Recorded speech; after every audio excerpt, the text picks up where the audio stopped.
I, Harul Pakir Jainabudin Abdul Kalam, do swear in the name of God do swear in the name of God that I will faithfully execute the office of the President of India that I will faithfully execute the office of the President of India and will, to the best of my ability,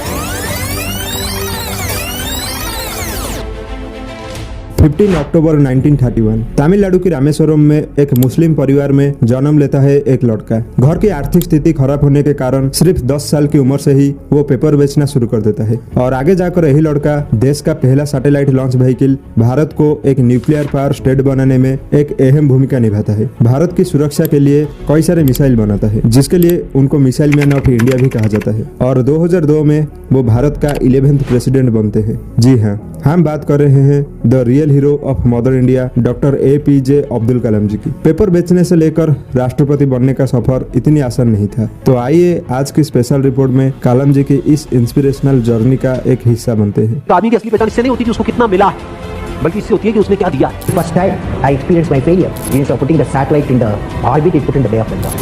Rashtrapati Bhavan, where I was there, became a people's club. It means when the failure occurred, the leader took it up. When the success came, he used his team. Doctor APJ Abdul Kalam students के लिए उनसे बड़ी inspiration इस पूरी दुनिया में कोई नहीं है। कलाम जी का जन्म तमिलनाडु के रामेश्वरम में एक मछुआरा परिवार में होता है। कलाम जी का पूरा नाम अबुल पाकिर जैनुलाब्दीन अब्दुल कलाम था। उनके पिताजी जैनुलाब्दीन एक नाव के मालिक थे और एक लोकल मस्जिद की इमाम थे और उनके माताजी आसियाम्मा एक हाउसवाइफ थे। 5 भाई बहन में कलाम सबसे छोटे थे। परिवार की आर्थिक स्थिति खराब होने के कारण वो सिर्फ 10 साल की उम्र से ही पेपर बेचना शुरू कर देते हैं। शुरुआत की वक्त में कलाम एक एवरेज स्टूडेंट थे, लेकिन पढ़ाई लिखाई में उनकी काफी इंटरेस्ट था, जिसके लिए जब वो न्यूज़पेपर बेच रहे थे तब वो रास्ते में सारे न्यूज़पेपर को पढ़ लेते थे। एक मुस्लिम होने के कारण काफी बार उनको सोशल इनइक्वालिटी का भी सामना करना पड़ा है। डॉक्टर कलाम उनके ऑटोबायोग्राफी में बताते हैं कि जब वो 5th क्लास में थे वो हमेशा उनके दोस्त रामानंद शास्त्री जो एक हिंदू ब्राह्मण था उसके साथ फर्स्ट बेंच में बैठा करते थे। कलाम जी हमेशा सर पे एक कैप पहना करते थे जो उनको एक मुस्लिम होने का परिचय देता था। एक दिन एक नए टीचर उनके स्कूल में आते हैं। एक मुस्लिम लड़का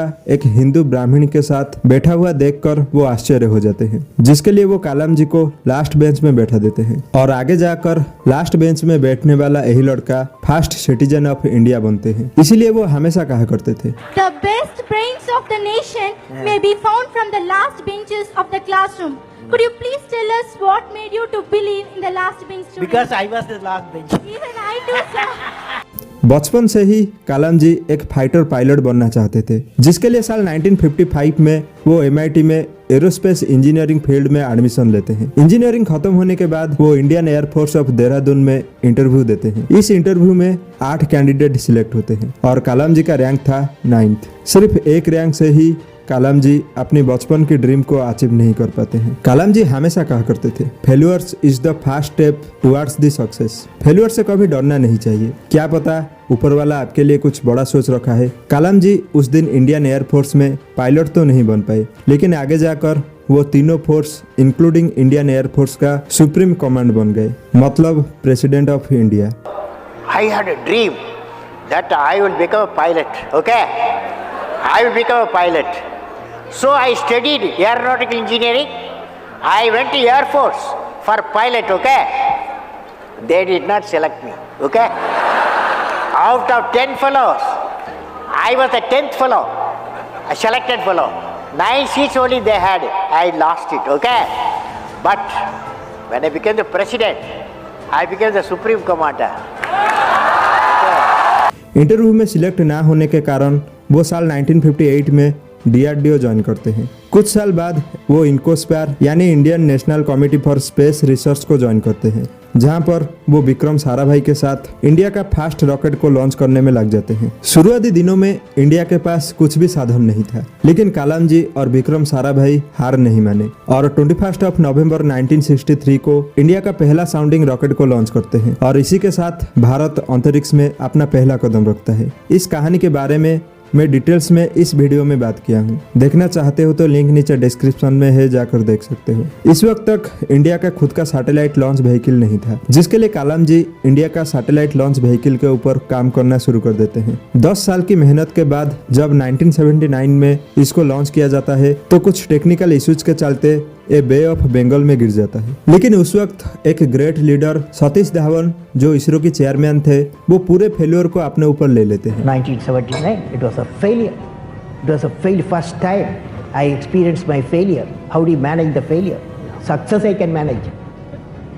So at that time, a great man, a great leader, Professor Satish Dhawan, so he took the whole blame himself. And then media asked, you have put Bay of Bengal so many crores, you have put it. Like that, lot of criticism. He received the criticism.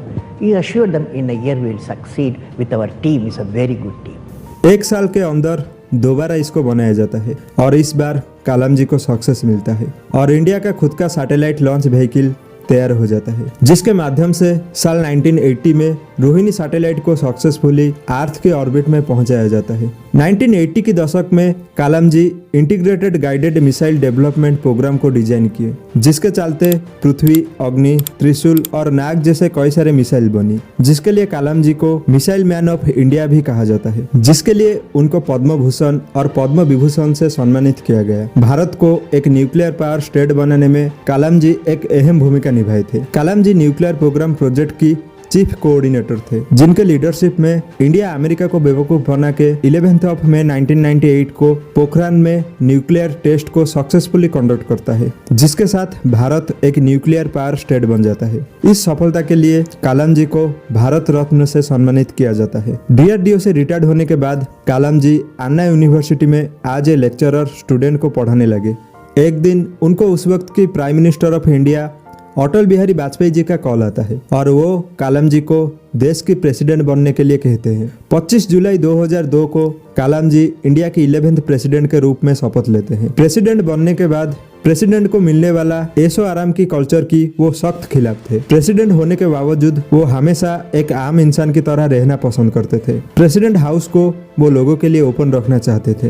वो protocol को तोड़ के लोगों से और बच्चों से मिलना पसंद करते थे, जिसके लिए लोग उनको पीपुल्स प्रेसिडेंट कहा करते थे। आज जब लोग धर्म के नाम पर लड़ते रहते हैं, वही कलाम जी एक हाथ में गीता और दूसरे हाथ में कुरान को रखकर एक ग्रेट ह्यूमन का परिचय दिए थे। एनिमल्स को वो बहुत ज्यादा प्यार करते थे, जिसके लिए वो शुद्ध शाकाहारी थे। प्रेसिडेंट के तौर पर कार्यकाल खत्म होने के बाद वो वापस अपनी टीचिंग लाइफ को अपना लेते हैं। पढ़ाना उनको बहुत पसंद था, जिसके लिए वो कहा करते थे, अगर लोग मुझे एक अच्छी टीचर के रूप में याद रखेंगे तो ये मेरे लिए गौरव की बात होगी। 27 जुलाई 2015 में जब वो IIM शिलोंग में एक लेक्चर दे रहे थे तो वो सडनली जमीन पर गिर जाते हैं और हार्ट अटैक के वजह से उनकी मौत हो जाती है। भले ही कलाम जी उस दिन हम सबको छोड़ के चले गए, लेकिन उनके द्वारा दिखाई हुई रास्ते में अगर कोई भी स्टूडेंट चलना शुरू कर देगा तो उसको लाइफ में सक्सेस होने से कोई नहीं रोक पाएगा।